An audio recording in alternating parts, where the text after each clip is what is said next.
로빈요. 자, U20 특집 역대 우리나라 황금세대 이야기 U20 월드컵 4강에서 우리나라가 아쉽게 이탈리아에게 패하면서 두 대회 연속 결승 진출에는 실패를 했습니다. 저번 대회 2강인 저저번 대회 이승우가 출전했던 것에 비해 비교적 스포트라이트를 적게 받고 시작했지만 9번 이영준, 10번 배준호, 7번 김용학, 8번 이승원, 5번 최석현, 20번 김지수 등 줄줄이 이번 대회를 통해 이름을 알린 선수들이 나왔습니다. 그러면서 이번 대회 스쿼드가 황금세대라고까지 말할 수 있냐? 라는 궁금증도 생기는데, 자, 코로나 시기를 제외하면은 이 U20 월드컵은 오리지널 월드컵이랑 다르게 2년마다 한 번씩 열립니다. 자, 오늘은 역대 U20 월드컵 멤버 중 황금세대는 언제였는지, 그 황금세대는 지금의 어떤 결과를 낳았는지 알아보기 전에 그럼 황금세대 기준이 뭐냐? 이거는 사실 지나봐야 알 수 있어요. 우리나라 기준으로는 이 U20 월드컵 이후로 유럽에 진출해서 성적을 거뒀냐, 국가대표로 활약을 했냐, K리그 200경기, 300경기를 뛰었냐, 이런 선수들이 많이 있었을수록 황금세대에 가깝다고 생각하시면 이해가 쉬우실 것 같습니다. 그렇다고 황금세대가 꼭 성적을 내느냐, 결승에 진출하냐는 한번 보시면서 여러분들이 판단을 하시면 좋을 것 같고, 자,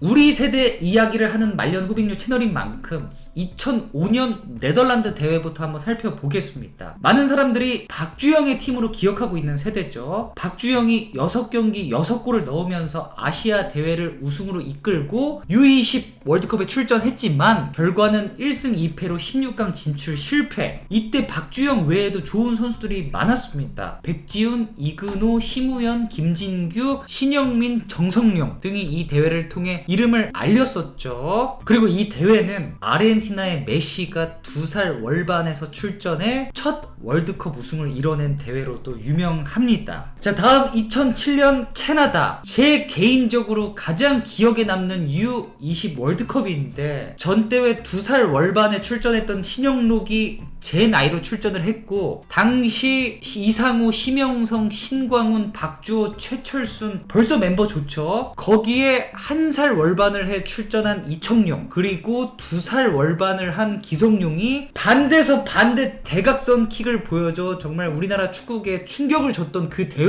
성룡이 형이 제 채널에 나와서 이때 멤버 진짜 좋았다고, 참 아쉬움이 많이 남는 대회라고도 했었는데, 이때 우리나라 성적이 1무 2패로 16강 진출에 실패를 했어요. 그럼에도 이 대회가 왜 기억에 남냐? 그쵸?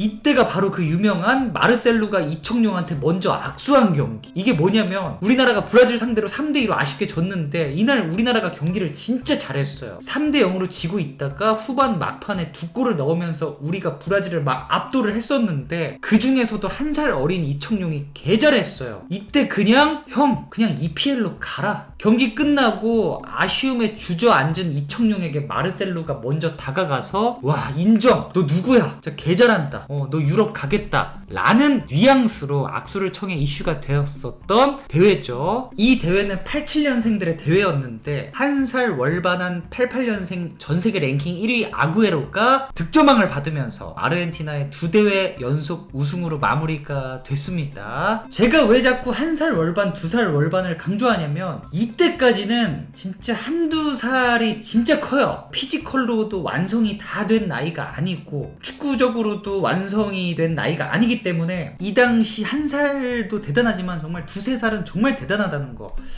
알아주시면 좋을 것 같고, 그리고 다음이 2009년 이집트 대회. 이 세대가 바로 레전드의 시작, 홍명보호의 런던 올림픽 동메달 멤버의 시작점입니다. 구자철, 김보경, 홍정호, 조영철, 김영건, 오재석, 윤석영, 김민우, 김승규 등이 출전한 이 대회에서 오랜만에 16강에 진출했으나 8강에서 가나에게 2대3으로 아쉽게 지면서 대회를 마감을 합니다. 여기에 이제 기성용, 지동원, 남태희 등이 합류하면서 우리나라는 사상 첫 올림픽 메달을 획득하게 됩니다. 우리나라 역대 역대 황금 세대 중 하나라고 불리우는 89년생에서 91년생이라고 보시면 될 것 같습니다. 자, 다음이 2011년 콜롬비아. 이 대회는 그다지 기대를 받지 않았지만 기대 이상의 성과를 거둔 대회로 기억이 남습니다. 91년생 세대죠. 백성동, 이종호, 이기재, 장현수, 최성근, 김영욱, 김선민, 양한빈 등이 제 나이에 출전을 했고, 김진수, 윤일록 등이 한 살 월반을 해 출전을 했습니다. 우리나라는 16강 진출 후 스페인에게 승부차기로 아쉽게 패배하면서 대회를 마감을 했는데,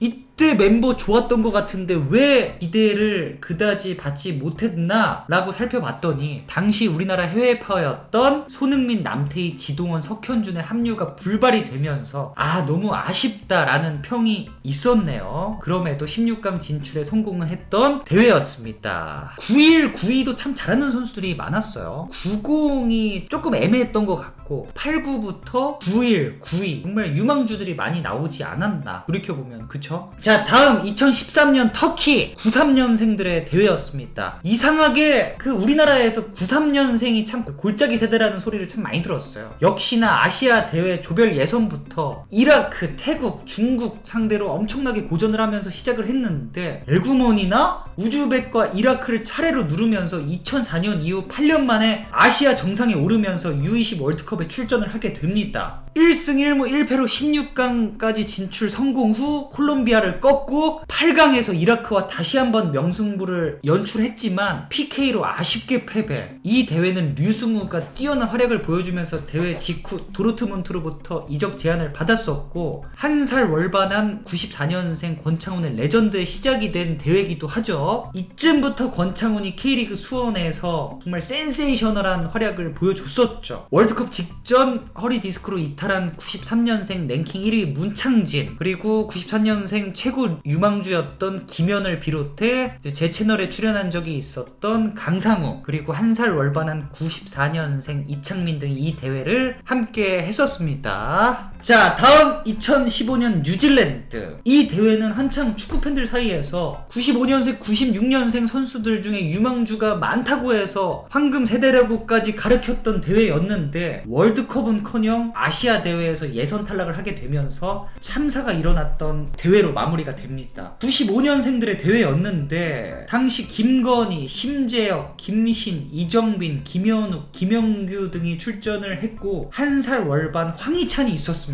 지금 막 활발히 이름을 알리는 선수는 사실 많이 없긴 하네요. 근데 이때 이상하게도 현재 활발히 활동 중인 96년생 김민재, 황인범, 나상호, 김문환, 조유민의 출전이 보이지 않긴 합니다. 그러니까 제가 아까 말했던 게 한두 살 차이가 크다라는 게, 이때 김민재, 황인범, 나상호 이런 선수들이 너무 잘했어도 어떤 그런 피지컬 이런 것들 때문에 제 나이 때 또래 95년생들이 위주로 눈길을 받을 수밖에 없었던, 제가 한두 살이 크다는 이유가 사실 여기에 있습니다. 다른 의미로 참 아쉬운 대회로 남게 됐네요. 그 다음이 2017년 대한민국에서 열렸던 U20 월드컵. 이 대회는 이승우, 백승호가 이 바르셀로나 듀오 두 명이 활약을 했던 대회로 기억이 납니다. 결과는 16강 진출 후 8강에서 포르투갈한테 패배하면서 대회를 마무리를 지었습니다. 이승우, 백승호를 필두로 조영욱, 정태욱, 윤종규, 이진현, 이상민, 이승모, 임민혁, 이유연, 한창희 등이 출전을 했고 16강 진출을 성공했으나 기대치에 미치지 못했다는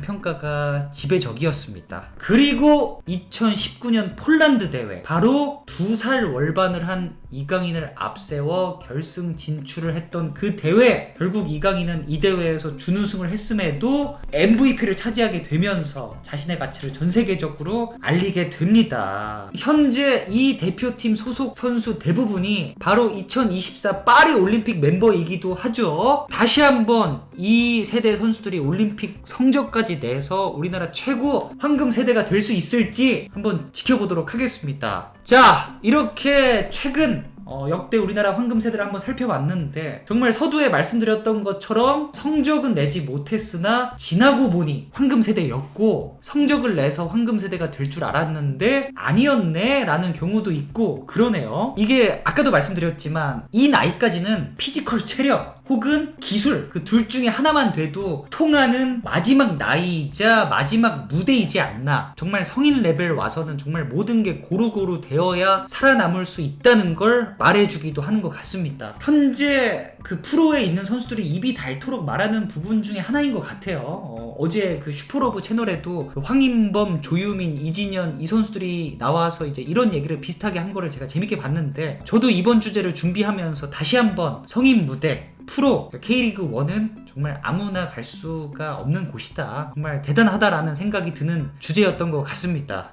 여러분이 생각하는 최고 황금 세대는 언제였나요? 그리고 진짜 이번 세대가 정말 황금 세대일까요? 89, 91 세대, 아니면 96, 97 세대, 92 세대가 약간 중간다리 역할을 한 것 같아요. 우리나라 스쿼드를 보면은. 그죠? 자, 여러분들의 최고 황금 세대는 언제입니까?